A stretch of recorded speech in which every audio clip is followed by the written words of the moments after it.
nós vamos fazer a leitura de algumas porções bíblicas que estão relacionadas ao assunto que estaremos estudando hoje pela manhã. Nós não pretendo expor essas passagens, temos feito isso aos domingos à noite. Lerei as passagens porque elas estão direta ou indiretamente relacionadas ao tema que nós estaremos considerando hoje pela manhã. Nós começaremos lendo no capítulo 3 da carta do apóstolo Paulo aos Colossenses. Colossenses, capítulo 3.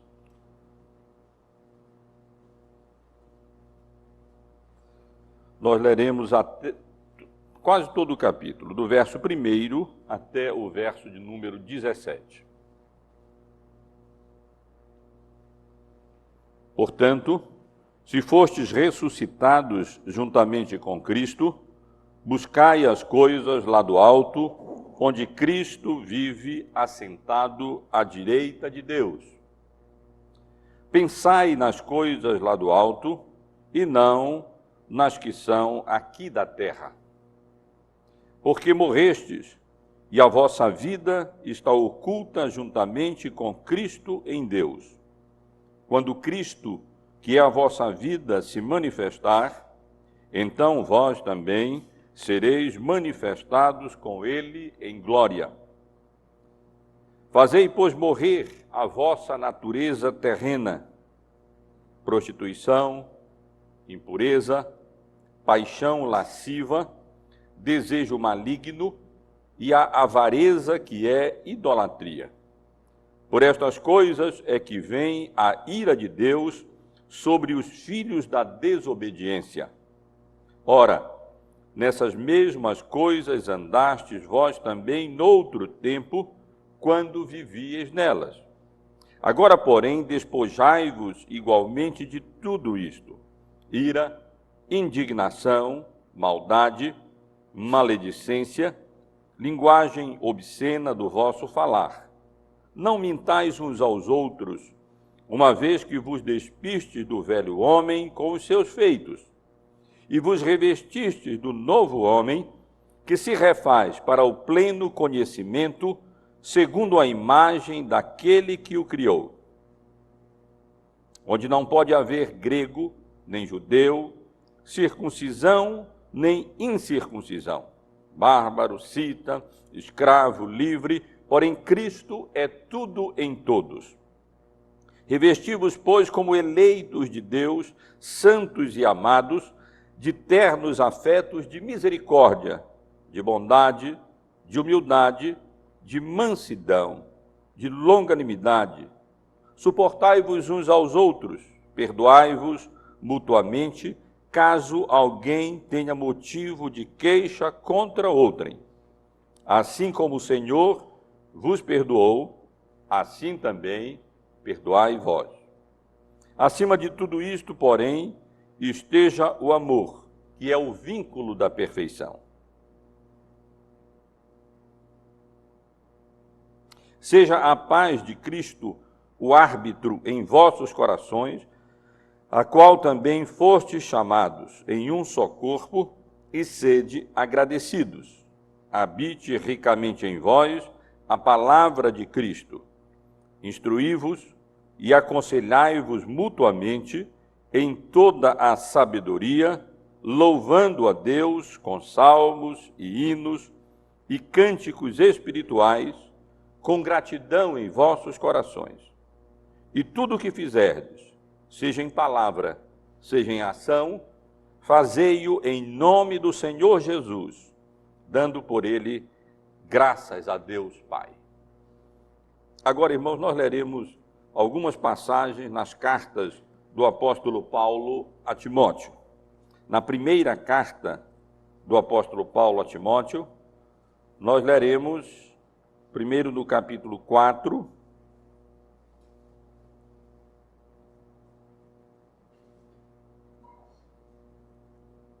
versos 7, a segunda parte apenas do verso 7, até o verso 8. exortação de Paulo ao evangelista Timóteo.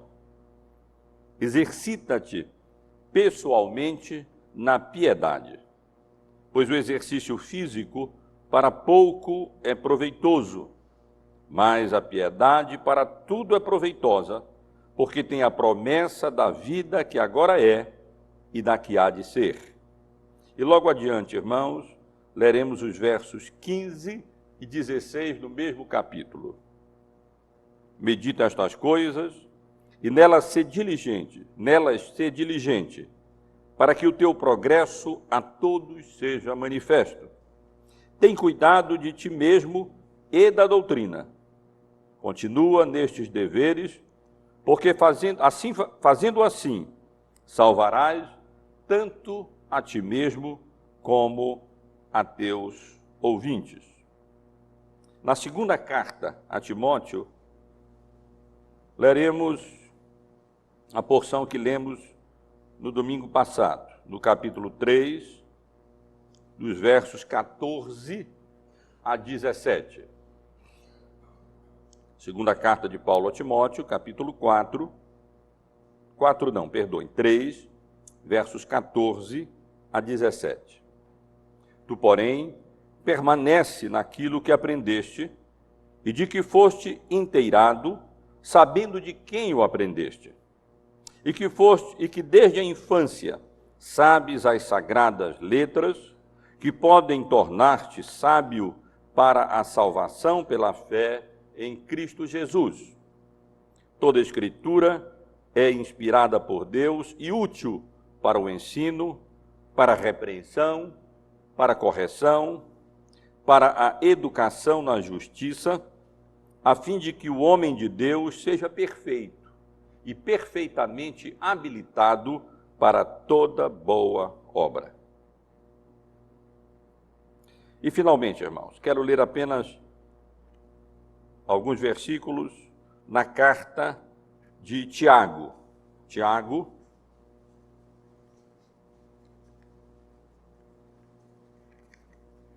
logo no capítulo 1, nós leremos do verso 22 ao verso 25. Tiago, capítulo 1, versos 22 a 25. Sabeis, tornai-vos, pois, praticantes da palavra e não somente ouvintes, enganando-vos a vós mesmos. Porque se alguém é ouvinte da palavra e não praticante, assemelha-se ao homem que contempla no espelho o seu rosto natural, pois a si mesmo se contempla e se retira, e para logo se esquece de como era a sua aparência. Mas aquele que considera atentamente na lei perfeita, lei da liberdade, e nela persevera, não sendo ouvinte negligente, mas operoso praticante, esse será bem-aventurado no que realizar. Irmãos, nós estamos já no finzinho dos estudos que há alguns meses estamos realizando sobre o tema da evangelização por uma perspectiva reformada. Esse é o assunto que nós estamos considerando há aproximadamente 4 meses, aos domingos pela manhã, na escola dominical. E até aqui estivemos considerando vários temas relacionados a esse assunto geral da evangelização, do evangelismo. E como sempre eu tenho procurado ressaltar, temos feito esse estudo não de modo acadêmico, mas de modo prático. A nossa intenção, o nosso propósito é equipar os irmãos para desempenharem esse papel que, como igreja, nos cabe, como coluna e baluarte da verdade, de sermos agentes da graça salvadora de Cristo, através da comunicação do Evangelho, das verdades que aprouve a Deus revelar na sua palavra e que, nas mãos do Espírito Santo, são ou constituem-se na matéria-prima necessária, indispensável para a conversão dos eleitos de Deus antes da fundação do mundo. Deus elege, é verdade, pela sua graça soberana, mas os eleitos de Deus são alcançados e convertidos apenas pela instrumentalidade de homens, da igreja, de pessoas, que Deus mesmo chama como crentes, e então coloca nesse mundo, para salgar esse mundo, iluminar esse mundo, para que aqueles que ainda jazem nas trevas encontrem a luz e então sejam arrancados daquele estado tão terrível no qual todos nós nos encontrávamos outrora, vendidos à escravidão do pecado. E durante esse tempo todo, nós já estivemos considerando aqui vários temas. Estivemos estudando as terminologias bíblicas utilizadas para a evangelização ou para a comunicação do Evangelho. Procuramos, com base nessa terminologia bíblica, definir evangelismo, que deve ser definido, lembro os irmãos, não em termos de uma metodologia ou de algumas metodologias específicas ou do seu resultado, mas deve ser definido em termos do seu conteúdo e do seu propósito, que é levar os perdidos ao conhecimento salvador do Senhor Jesus. Estivemos aqui estudando as razões, as motivações e os propósitos da evangelização, sempre por uma perspectiva reformada. Passamos vários domingos, 4, 5 domingos, estudando sobre o conteúdo da evangelização. Quais são aquelas verdades essenciais que o ser humano em pecado precisa conhecer para que venha a ser resgatado desse estado em que ele se encontra. Depois estudamos alguns princípios gerais que devem nortear, dirigir as nossas atividades evangelísticas.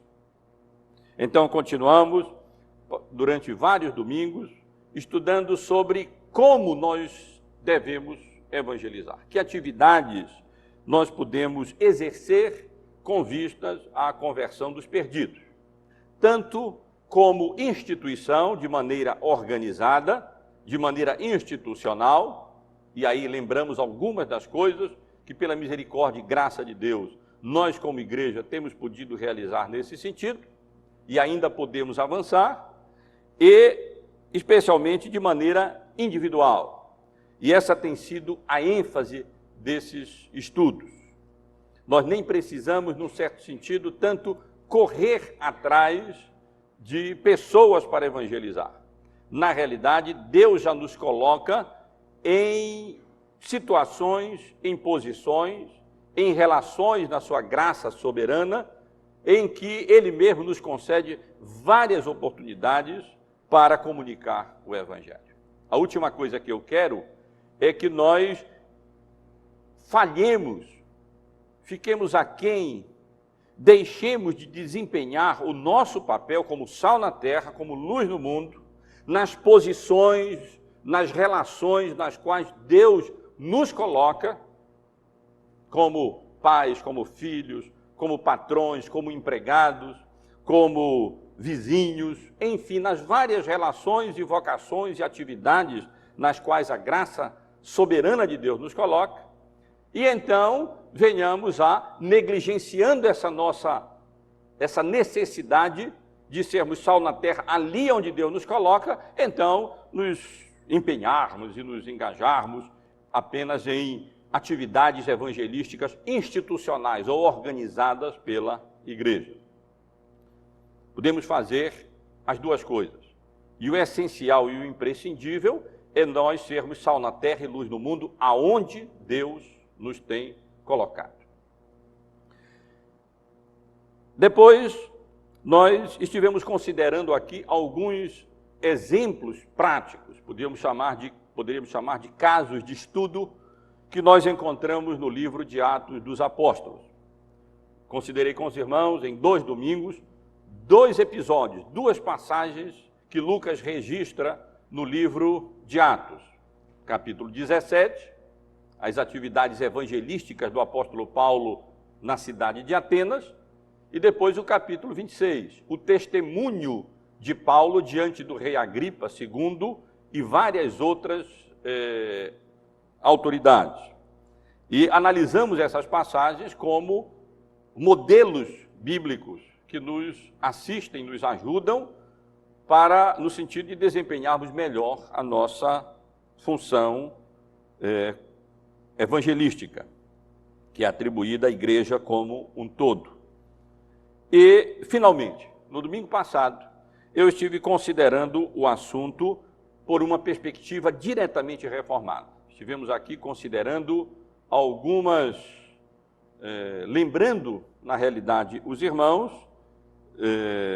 de algumas características específicas da atividade evangelística de um ponto de vista reformado.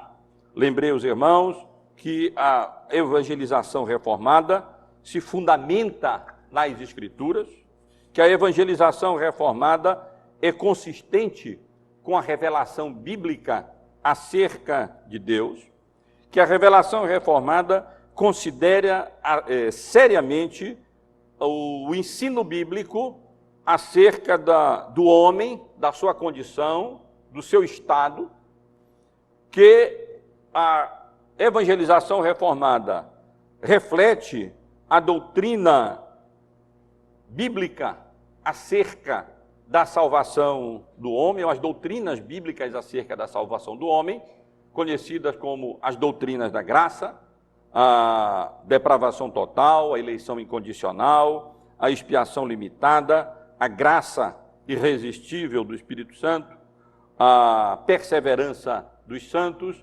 como essas doutrinas influem na nossa atividade evangelística.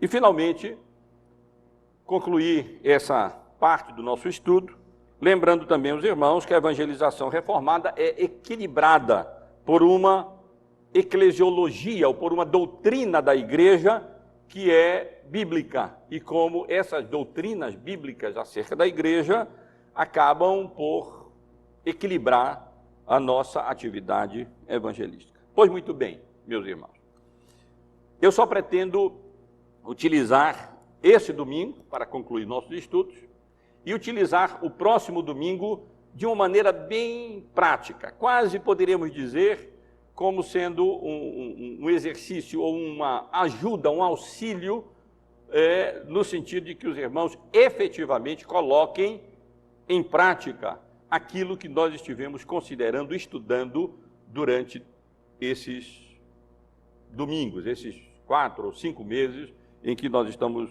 tratando desse tema.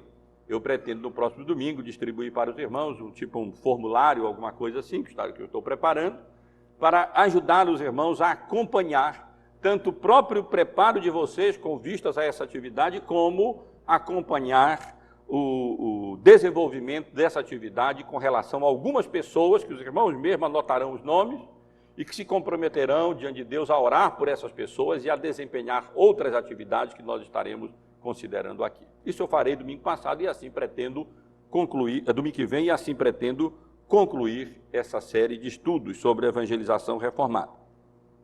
Mas hoje, irmãos, eu deixei para o final, vamos dizer assim, o tema que estarei considerando com os irmãos, não por ser menos importante, mas exatamente por ser relevante e para indicar da maneira mais clara possível de que tudo aquilo que nós estivemos estudando, acerca das razões, das motivações, dos propósitos, da terminologia, do conteúdo, dos métodos de evangelização, não serão eficazes se nós não nos qualificarmos para essa atividade, para essa função. É tolice estudar um assunto como esse e imaginar que nós teremos melhor desempenho como evangelistas, no sentido geral, porque todos nós somos, como membros da Igreja de Cristo, apenas conhecendo um pouco mais qual deve ser o conteúdo, os propósitos, as razões, enfim, os vários temas que nós estivemos considerando durante esses meses. Esses temas são muito importantes e por isso nós estivemos refletindo sobre eles.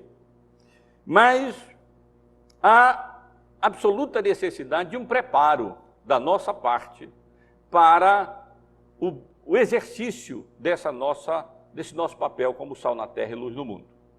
Isso é sinônimo, essa expressão pode ser utilizada como sinônimo para a evangelização. Tudo isso que nós estivemos estudando se tornaria ineficaz se nós mesmos não estivermos qualificados para o exercício dessa atividade. E hoje eu quero falar para os irmãos, comentar um pouco com os irmãos, exatamente sobre o nosso preparo para essa atividade evangelística, que consiste não apenas em conhecer aquilo que estivemos estudando até aqui, mas que consiste também em ativamente estarmos nos preparando com esse propósito em mente. Eu não quero, de modo algum, sugerir que a eficácia das nossas atividades evangelísticas depende, em primeiro lugar, da nossa qualificação. Isso não é verdade. Assim como a eficácia da pregação do Evangelho, por aqueles que Deus chama e comissiona, não depende principalmente do preparo dos pregadores. O preparo dos pregadores é indispensável, é absolutamente necessário. Mas a eficácia da pregação depende principalmente da operação e da graça soberana do Espírito Santo de Deus. Por isso nós não devemos nos concentrar tanto nos resultados ou da pregação ou do evangelismo, que em última instância pertencem à graça soberana de Deus, pertencem ao Espírito Santo de Deus, que é o único capaz de tornar eficaz a palavra pregada, ou a palavra lida, ou a palavra evangelizada ou testemunhada. Mas na teologia reformada, a absoluta soberania de Deus, a total soberania de Deus, repito, eu sei lá, pela milésima vez, né, entre nós, não diminui em nada a nossa responsabilidade humana. É por isso que os pregadores reformados aprendem que eles devem depender inteiramente do Espírito Santo de Deus para que a sua pregação se torne eficaz. Mas, ao mesmo tempo, eles devem labutar, eles devem trabalhar, eles devem estudar, eles devem orar, eles devem se preparar para estarem, então, qualificados e, então, qualificados poderem depender da graça e da misericórdia de Deus para que o Espírito Santo de Deus faça aquilo que nós não podemos fazer, convencer pecadores dos seus pecados e comunicar a eles a graça salvadora de Cristo, comunicar fé, para que eles então depositem a sua confiança exclusivamente em Cristo e não em obras humanas ou em qualquer outro mediador ou meio para a salvação deles. E aquilo que é verdade no que diz respeito à pregação do Evangelho, atividade própria daqueles que são comissionados para o ministério da palavra, também é verdade no que diz respeito ao testemunho ou à atividade evangelística de cada crente na igreja. Deus é soberano. O Espírito Santo de Deus é quem converterá o coração do seu vizinho, do seu colega de trabalho, do seu patrão, do seu filho, da sua esposa, do seu marido e assim por diante. Mas isso não nos torna irresponsáveis. Pelo contrário, nós devemos nos preparar da melhor maneira possível para que, então, o Espírito Santo de Deus possa realizar aquilo que nós não podemos fazer. Uma coisa é certa, o Espírito Santo não fará por nós aquilo que é nossa responsabilidade fazer. Nosso dever é fazer e nós não fizermos por negligência nossa. Então, irmãos, no que consiste o nosso preparo para essa atividade evangelística? Como é que nós devemos nos preparar? Ou em que área nós devemos nos preparar? Posso responder simplesmente que esse preparo ele é total, ele é integral, ele envolve todo o nosso ser, toda a nossa vida. Podemos resumir dizendo que esse preparo inclui a cabeça, o intelecto, a aquisição de conhecimentos. Esse preparo inclui o caráter, uma preparação do caráter, a santidade. Esse preparo inclui o coração, em uma palavra, a piedade. E esse preparo inclui também a vontade, em outras palavras, a diligência, a prática eficaz ou eficiente dessa atividade.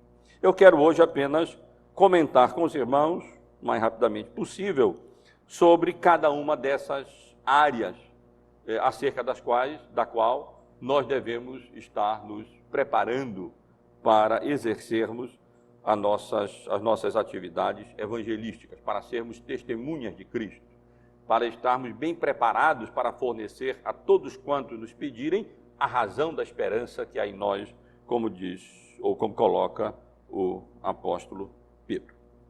Então, obviamente, se nós temos que comunicar o Evangelho, e se evangelizar consiste em comunicar um conteúdo bíblico, algumas verdades, ou, num certo sentido, aquilo que Deus revela na sua palavra como necessário para a salvação do homem, então, como nós podemos nos preparar? O que é que nós podemos fazer para evangelizar melhor? Bom, uma das coisas evidentes que nós precisamos fazer é preparar a nossa cabeça para isso. A nossa mente, o nosso intelecto, é nós adquirirmos os conhecimentos necessários e que precisam ser comunicados a outras pessoas.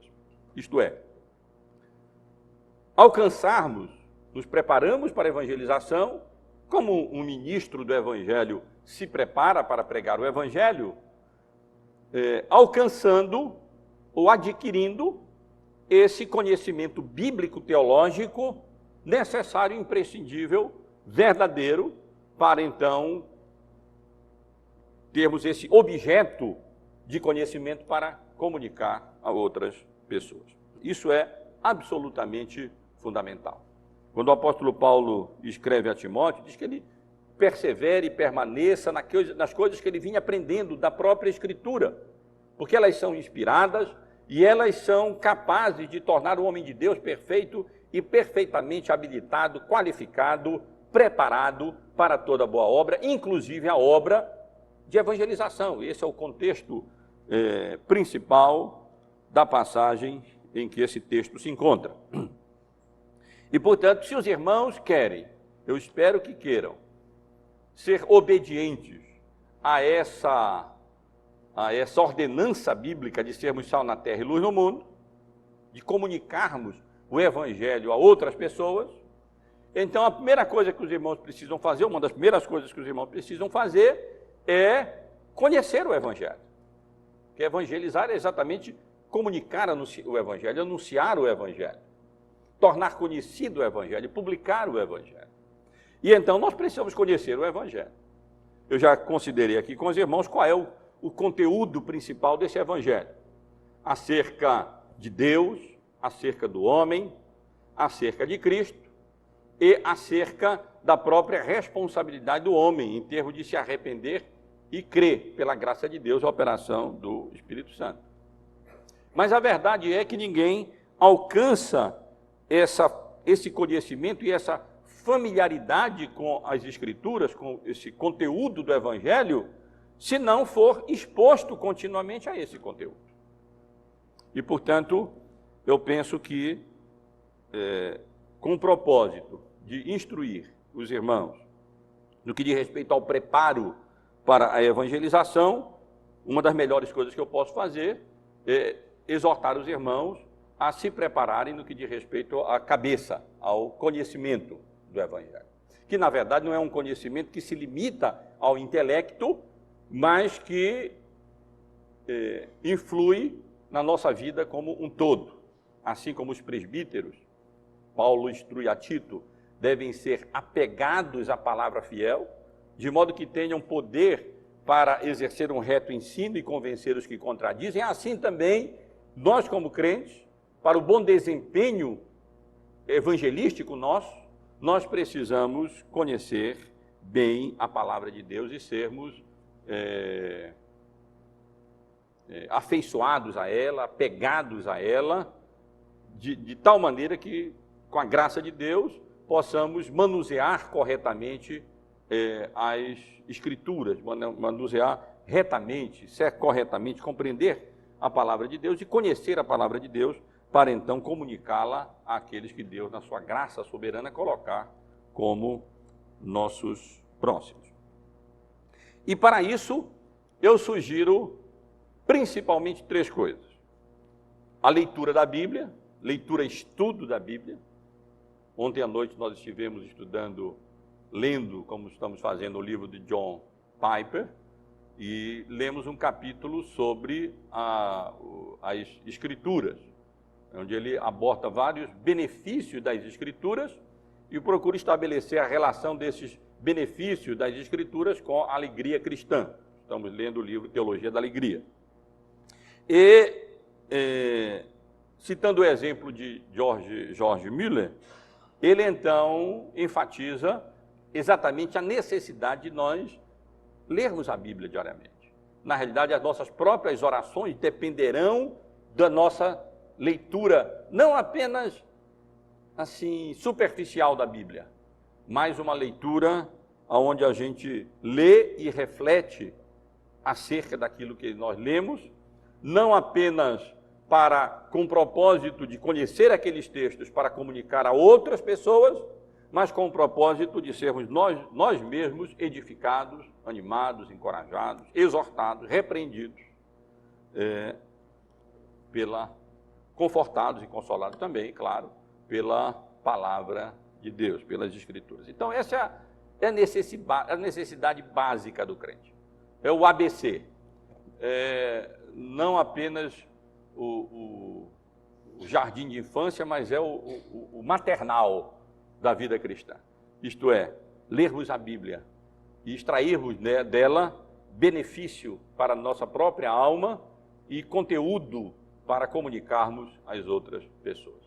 Se os irmãos alguém não tem o costume de se alimentar diariamente das Escrituras, da palavra de Deus, se durante as ocupações do dia, se por causa das ocupações do dia, algum irmão ou irmã não consegue encontrar tempo para retirar alguns minutos que seja para a leitura consistente, frequente e reflexiva da Bíblia, quando eu digo alguns minutos, não pode ser 5, 10 minutos. 5, 10 minutos não dá para a gente ler e refletir sobre nada, né? Mas pelo menos um tempo suficiente para isso, no horário mais apropriado, de acordo com a própria constituição física de cada um, todos nós temos tendências diferentes nesse sentido. Então, nós não podemos avançar. Muito dificilmente você será sal na terra e luz do mundo. Muito dificilmente, mais dificilmente ainda, alguém será levado ao conhecimento salvífico de Cristo por seu intermédio. Porque você mesmo não terá muito o que comunicar. E você não terá disposição para isso. A sua alma não estará edificada. E provavelmente você nem perceberá as oportunidades que Deus colocará diante de você. Porque o seu pensamento, a sua mente, a sua atenção, o seu interesse estará em outras coisas, e aonde estiver o nosso interesse, o nosso tesouro, aí também estará a nossa atenção, aí estará também o nosso coração. E aí então não haverá oportunidade, ou você não perceberá as oportunidades, o que mudará radicalmente se você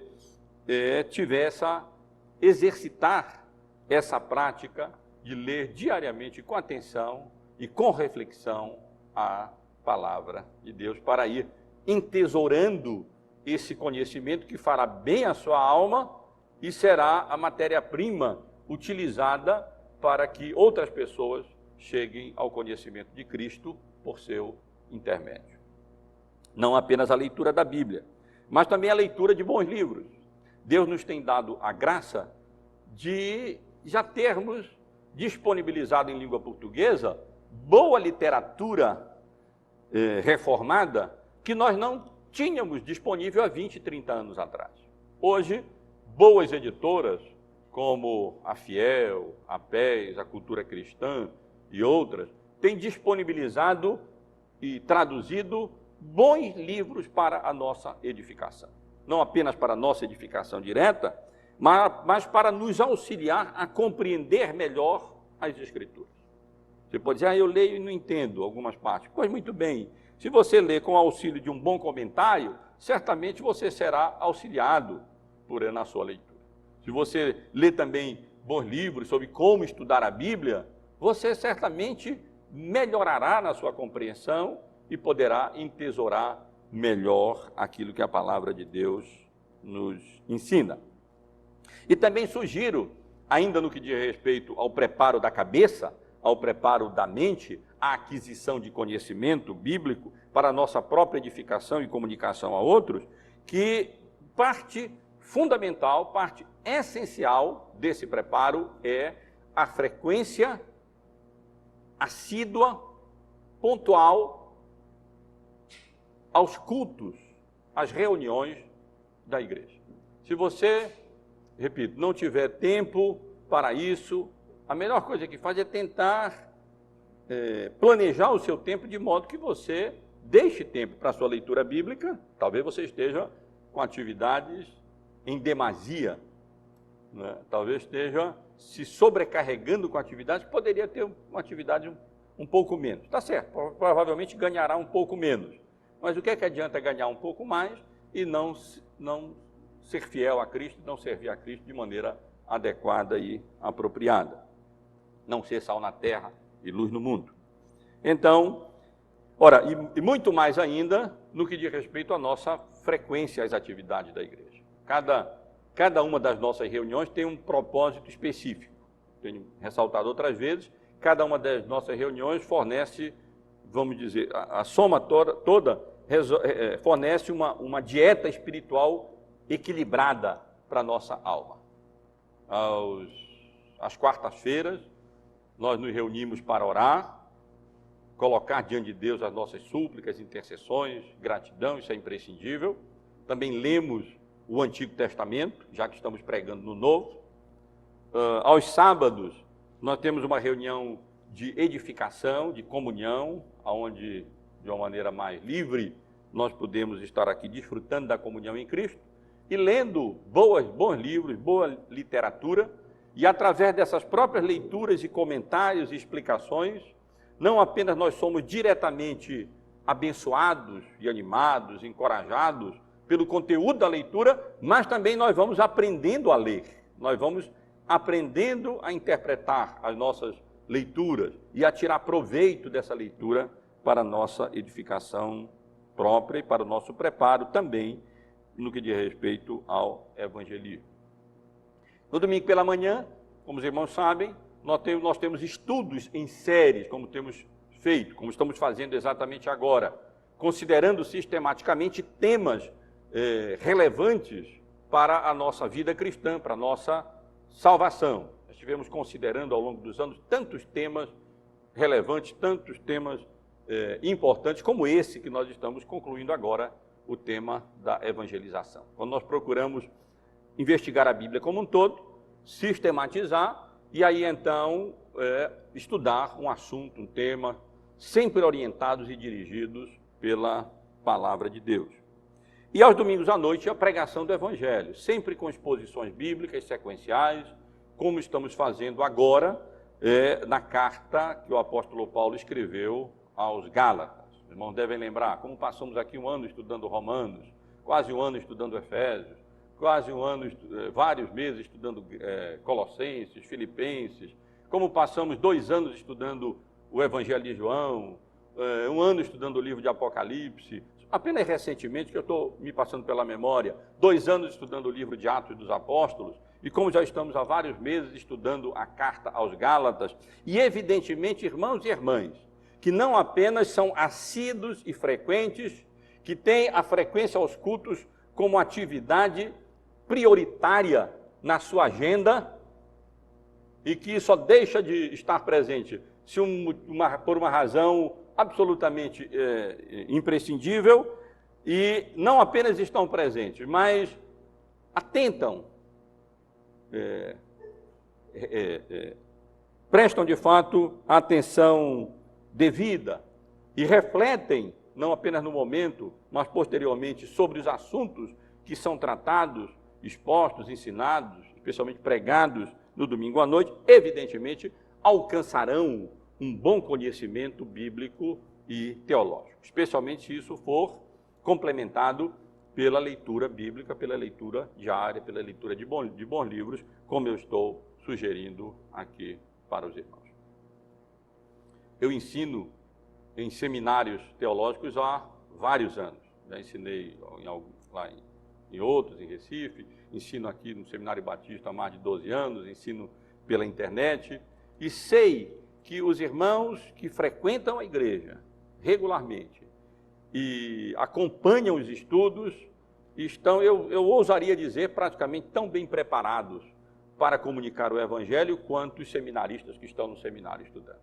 Portanto, eu animo os irmãos, encorajo os irmãos nesse sentido. Eu não conheço um crente maduro, um crente que frutifique para Cristo, que não seja um frequentador assíduo das reuniões da igreja. Eu não conheço, estou por conhecer, um crente maduro, um crente assíduo que frequente a igreja só domingo de manhã ou só domingo à noite.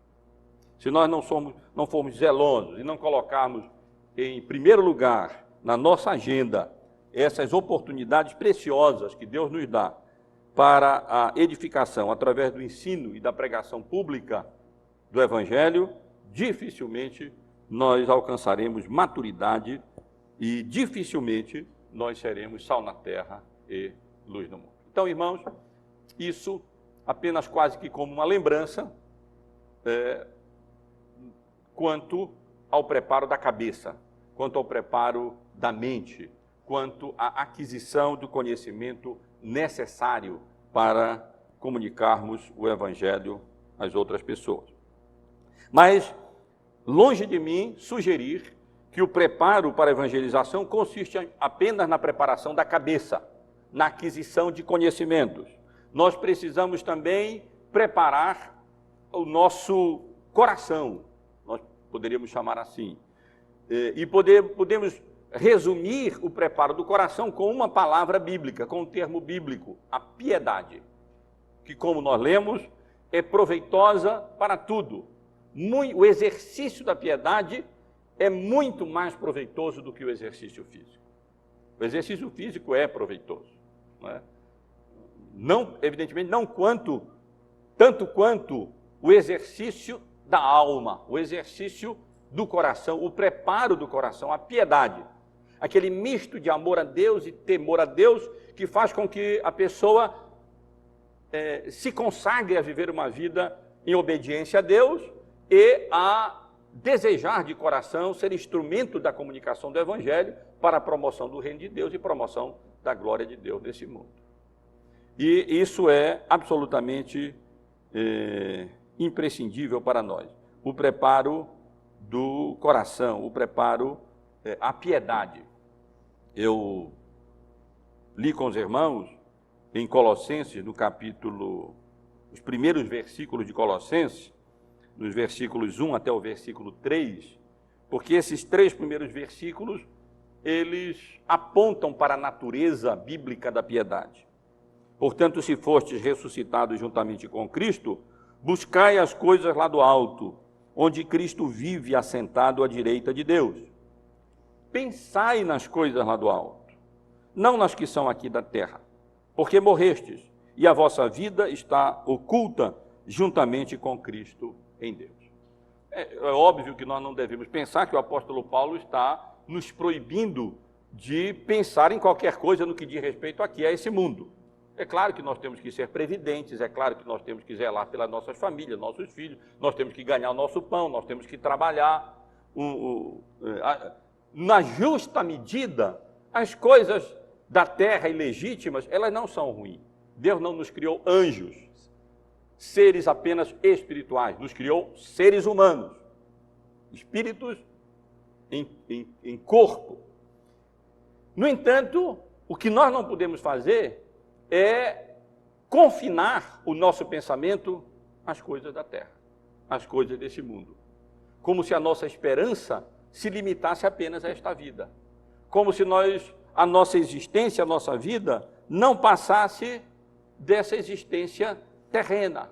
Como se nosso propósito de vida fosse apenas trabalhar, estudar, se formar, alcançar graus, conseguir um bom emprego, sustentar a família, criar filhos, meus irmãos e irmãs, alcançar bens, desfrutar de lazer e prazer.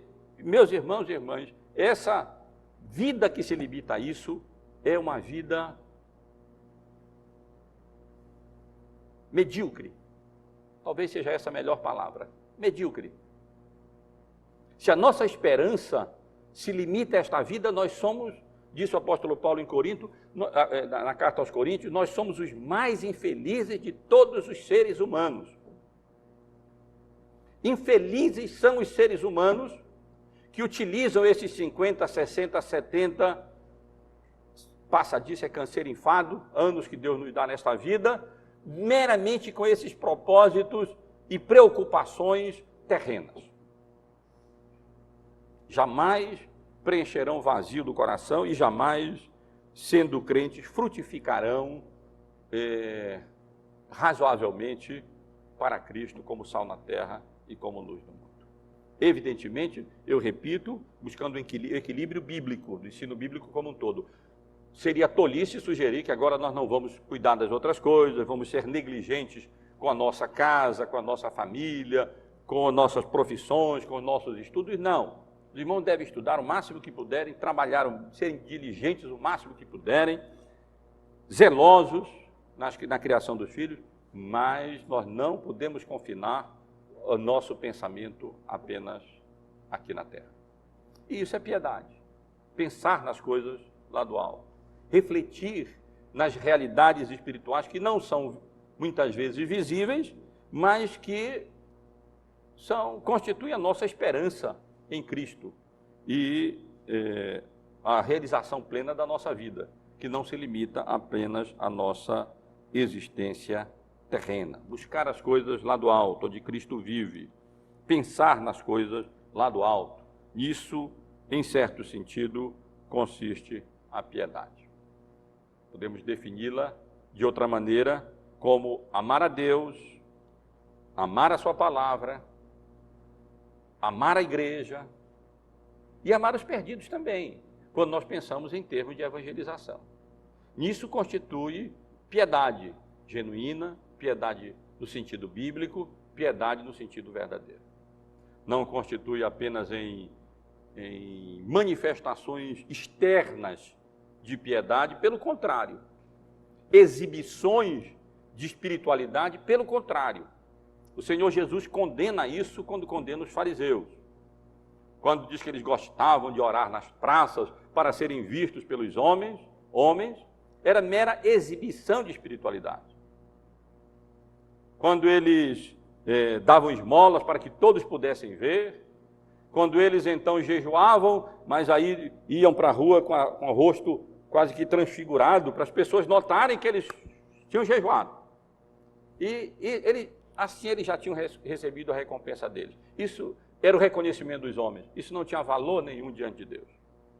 Mas piedade consiste nas coisas que nós estamos considerando aqui. E como alcançar a piedade? As coisas que nós sabemos. Não tem mágica, não há milagre no que diz respeito a isso, não há atalho.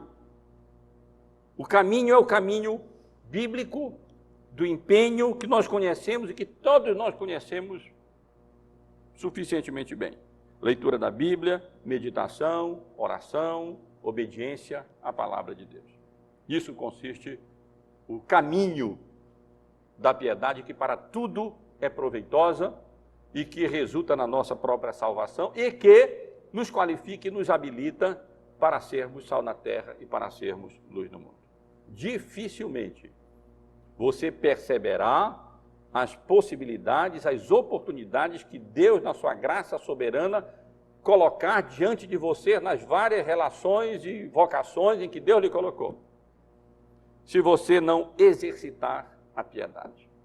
Se você, através da leitura bíblica, da meditação, da oração, da obediência à vontade de Deus, não alimentar o seu próprio coração e a sua própria alma, e você dificilmente terá, muitas vezes nem terá as oportunidades mesmo. E Deus não vai perder tempo colocando oportunidade para você que não vai adiantar nada, você não vai usar mesmo. Ou então, se tiver as oportunidades, dificilmente você perceberá. E se perceber, dificilmente usará. Mas além do preparo do coração, absolutamente necessário, indispensável, a piedade, nós precisamos também de uma preparação do caráter para a evangelização. Em outras palavras, em uma palavra só, santidade. Preparação da cabeça, conhecimento, preparação do coração, piedade, e preparação do caráter, santidade. Isto é, a conformação da nossa vida aos padrões que Deus mesmo estabelece na sua palavra. Só Deus pode dizer o que é santo e o que não é santo. Não é a sociedade que estabelece qual é a conduta e o comportamento aceitável. Quem estabelece qual é o comportamento e a conduta aceitável é Deus. Nessa época pluralista, relativista em que nós vivemos, em que padrões de moralidade são concebidos como aquilo que a sociedade aceita, nós temos visto qual é o resultado e qual tem sido a consequência. Porque se o homem fica sem esse padrão de moral bíblica que Deus revela na sua palavra, ele está perdido. É verdade. O ser humano já nasce com uma versão da lei moral de Deus gravada no seu peito, gravada no seu coração. A consciência, que o acusa ou inocenta. Mas é verdade também que com a queda, essa bússola da consciência humana, essa bússola moral, ficou avariada, profundamente avariada. De modo que ela não pode mais, por si própria, nos dirigir e nos fazer identificar corretamente o que é e o que não é moral, o que é e que não é atividade ou conduta correta e apropriada. Ela tem que ser, essa bússola da nossa consciência tem que ser reimantada, ela tem que ser redirecionada, e isso só pode ser feito pela palavra de Deus, quando ela é submetida às Escrituras, quando nosso pensamento é levado cativo à obediência de Cristo Jesus. Só aí essa bússola da nossa consciência é restaurada para nos dirigir corretamente. Portanto, meus irmãos, a preparação do caráter, a santidade, pode ser definida como conformação à vontade de Deus revelada na sua palavra, conformação à lei. Por isso a lei continua sendo necessária e precisa ser ensinada, anunciada, imposta e pregada. Não para a nossa salvação, mas como reflexo da vontade de Deus e como expressão daquilo que deve dirigir e nortear a nossa conduta, a nossa vida. Especialmente quando a lei é corretamente interpretada, como, por exemplo, é nas nossas confissões de fé, que nós também já estivemos estudando aqui nos domingos pela manhã.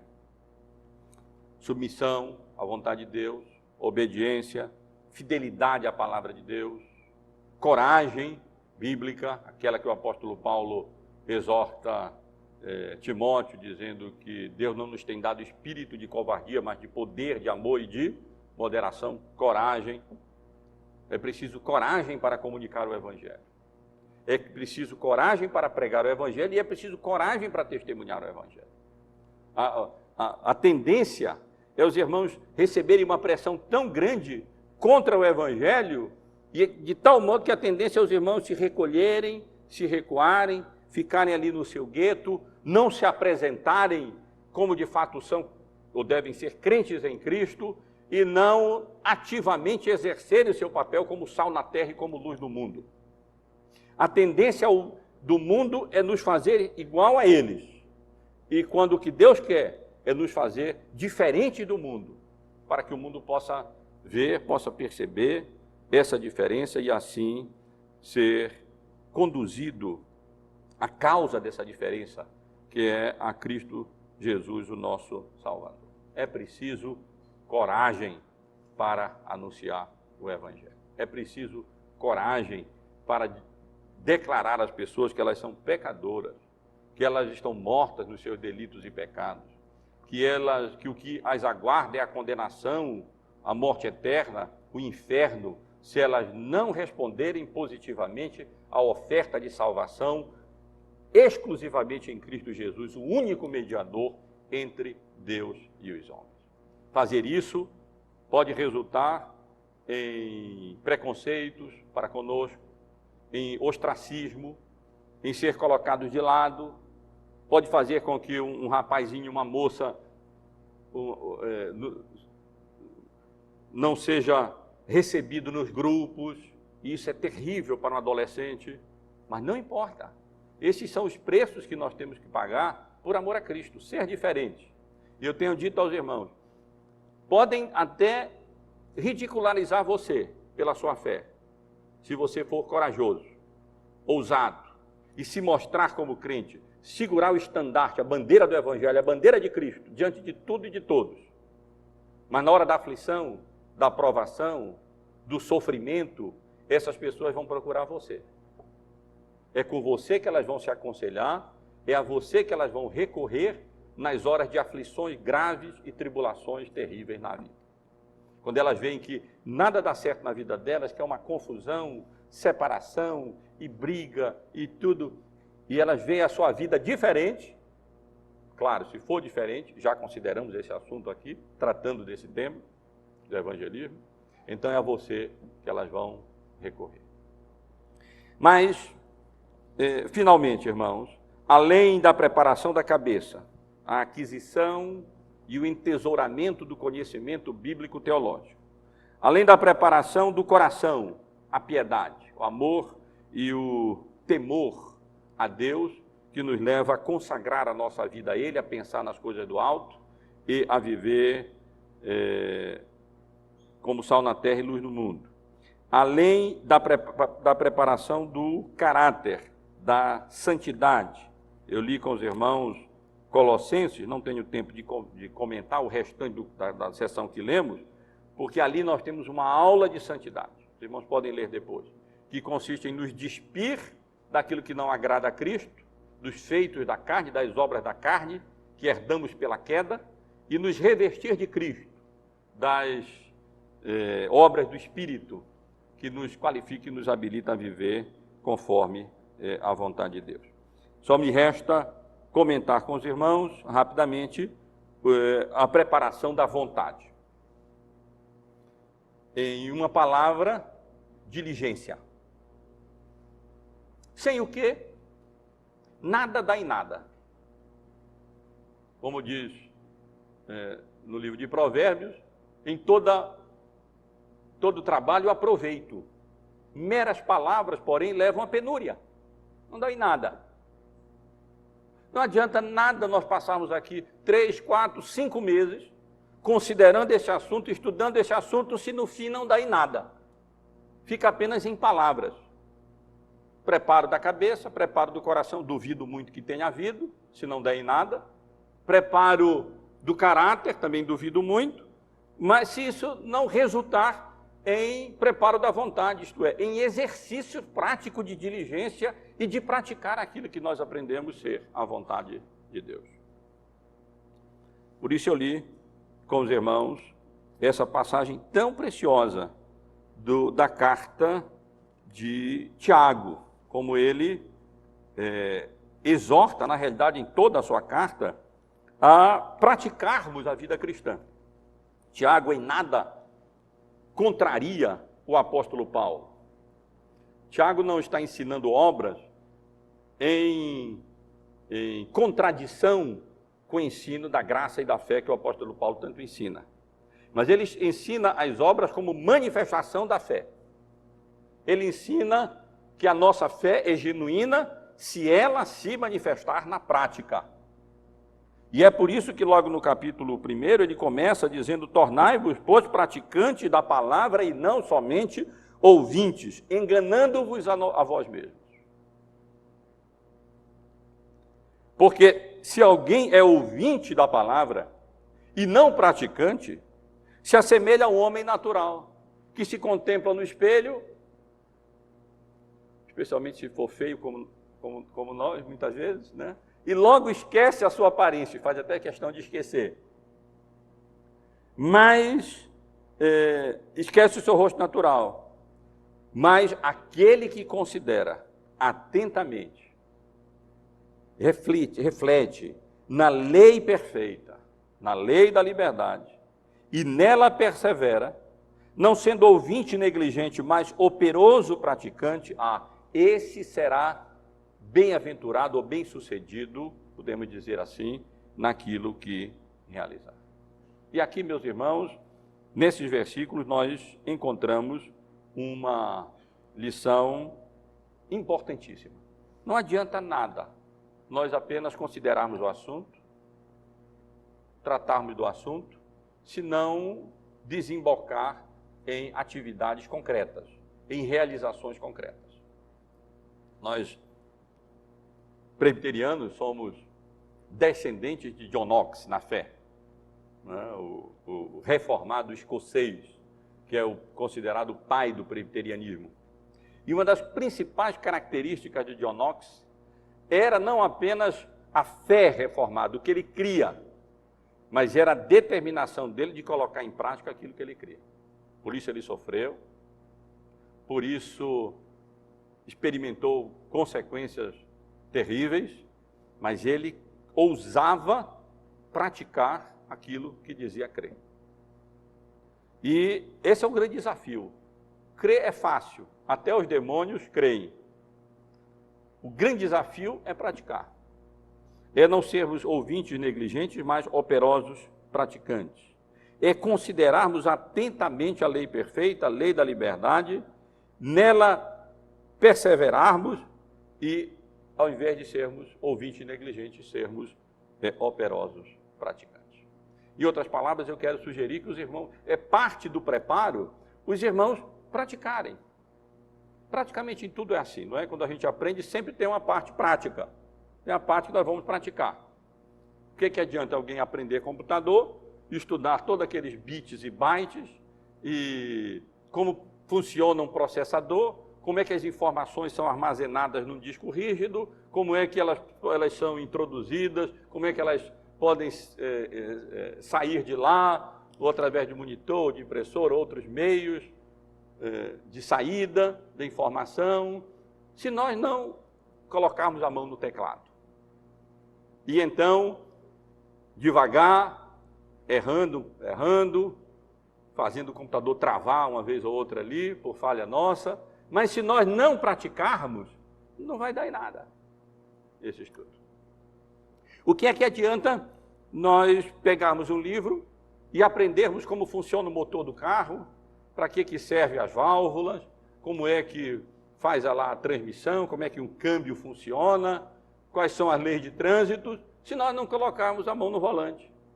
E então, só alavancar ali várias vezes, né, até conseguir controlar direito o freio e embreagem, e então poder sair, aprender, fazer um bocado de barbeiragem no caminho, faz parte do aprendizado.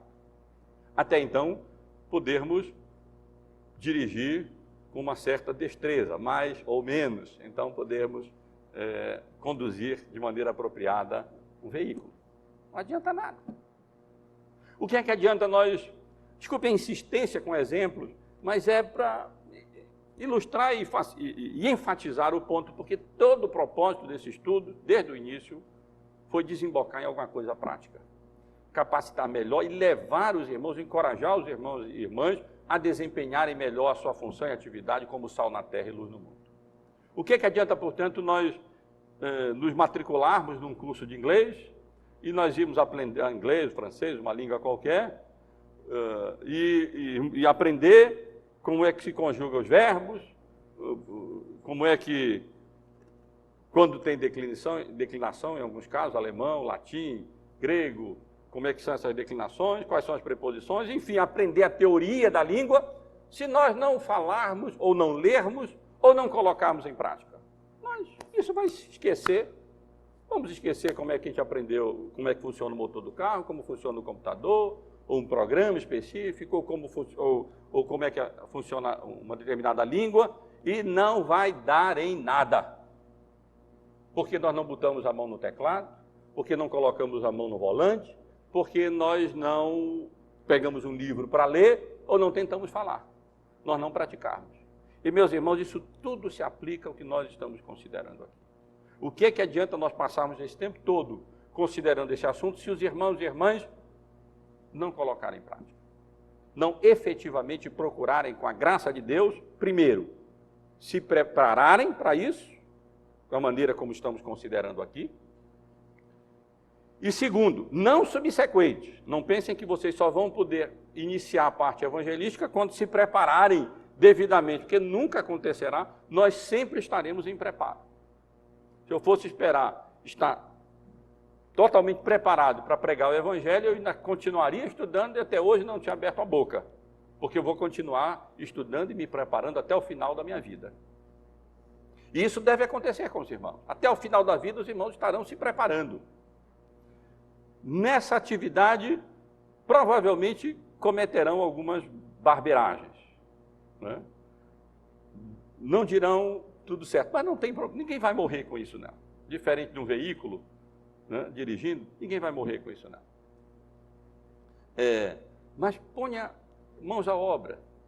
Meras palavras levam à penúria, mas todo trabalho aproveita. E, sinceramente, procure se preparar e, paralelamente, procure aplicar aquilo que nós estivemos estudando aqui. E no domingo que vem, eu quero concluir o estudo, espero concluir mesmo, e ajudar os irmãos, na prática, a acompanharem o seu próprio progresso, o seu próprio avanço, tanto no preparo individual, como na prática da comunicação do Evangelho a outras pessoas. E não apenas ajudar, como disse, distribuindo um formulário, onde os irmãos vão poder anotar nome de pessoas e acompanhar o seu próprio preparo e o preparo dos outros, e acompanhamento das atividades com relação à evangelização dos outros, mas eu também vou acompanhar, pretendo acompanhar os irmãos. Eu vou periodicamente pedir as fichas dos irmãos, devidamente preenchidas, para acompanhar, e vamos verificar juntos o resultado dessa responsabilidade humana e como a soberania de Deus vai agir através dessa responsabilidade dos irmãos no que diz respeito à conversão daqueles que estão nas trevas, mortos nos seus delitos e pecados, e só poderão ser arrancados de lá pela instrumentalidade humana, porque Deus confiou os seus oráculos à sua igreja e nos fez sal na terra e nos fez luz no mundo. Que Deus nos abençoe.